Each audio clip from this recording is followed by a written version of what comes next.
Thank you so much for watching Landumc Goes There. Please subscribe and hit the like button and the bell notification button. The Right Stuff is a 1983 epic historical drama film that was written and directed by Philip Kaufman and is based on a book by the same name by Tom Wolfe. The film stars Sam Shepard, Ed Harris, Scott Glenn, Fred Ward, Dennis Quaid, and Barbara Hershey. The story begins in the post-World War II period in the United States, finding it a time of grandeur and hope, wanting to make things bigger and better than they'd been before. Within the military, this attitude applies largely to flight, where there is a continual race not only to fly faster and higher, but to do it first, especially before the Soviets do it themselves.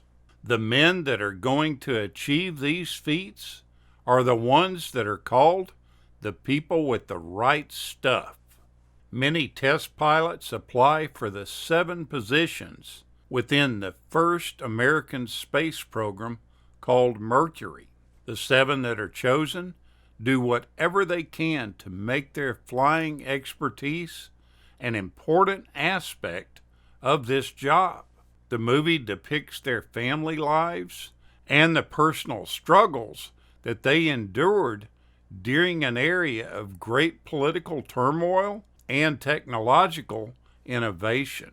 Although the producers discouraged the cast from contacting the real people that they were portraying, Dennis Quaid reached out to Gordo Cooper after learning that they lived just a few miles from each other. The two went on to become good friends, and Cooper actually encouraged Quaid to get his pilot's license. While they were filming the lung capacity sequence, in which the 7 original Mercury astronauts need to blow into individual tubes to keep toy balls suspended in a beaker that goes on to be a competition of physical stamina, the 7 actors portraying the astronauts actually competed with each other for this same reason. Gordon Cooper was 3rd, John Glenn was 2nd, and Scott Carpenter won. All of this in the movie. In reality, Cooper, the astronaut portrayed by Dennis Quaid, was the only non-smoker among the 7 original astronauts, and therefore he possessed a far greater lung capacity than the others did. In the film, when the astronauts are inspecting the space capsule with Werner von Braun and his team, Gus Grissom, played by Fred Ward, is quite insistent that the hatch have explosive bolts on it.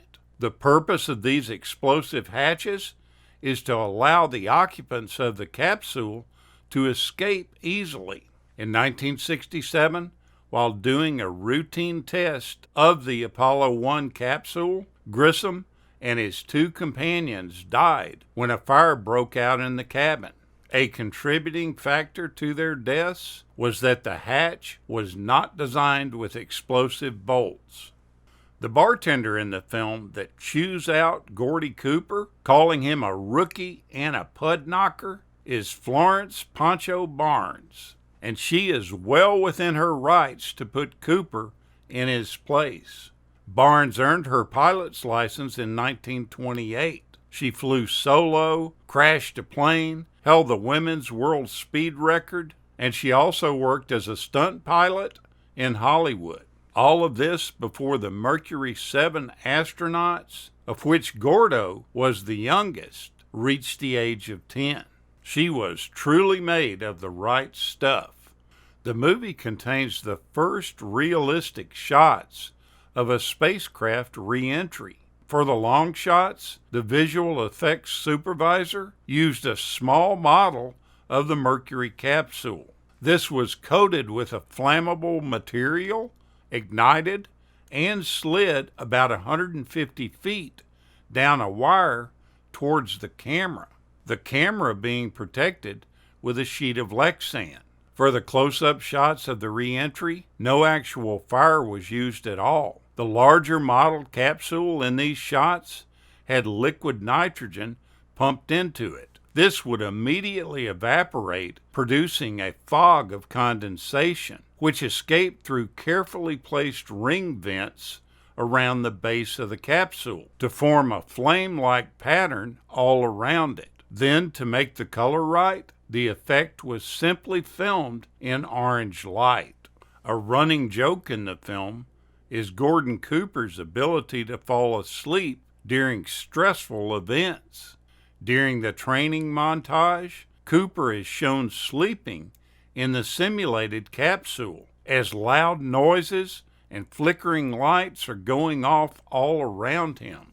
At the end of the film, Cooper falls asleep in his space capsule on the launch pad. All of this is done as a nod to the fact that Cooper was the first American to sleep while in orbit.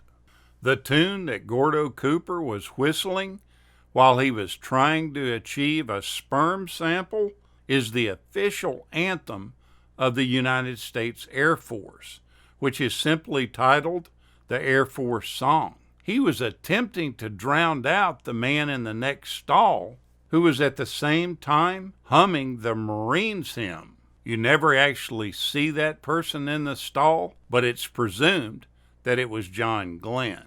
The nurse at the hospital that is testing all the potential astronaut applicants is called Nurse Murch, and she's played by Jane Dornacker.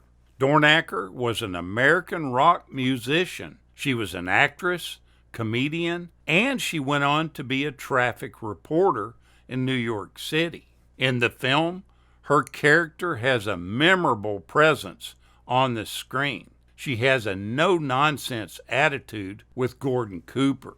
In real life, while doing a live traffic report, she died in a helicopter crash on October 22, 1986. Her last moments were horrifically captured on audio.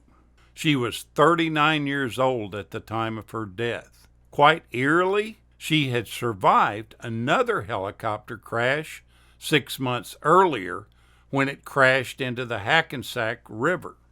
This movie was a complete box office bomb, but I don't understand it myself.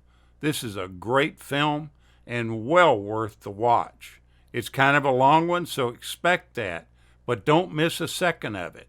It's a great movie. Thank you so much for watching, and we'll continue to chase the classics.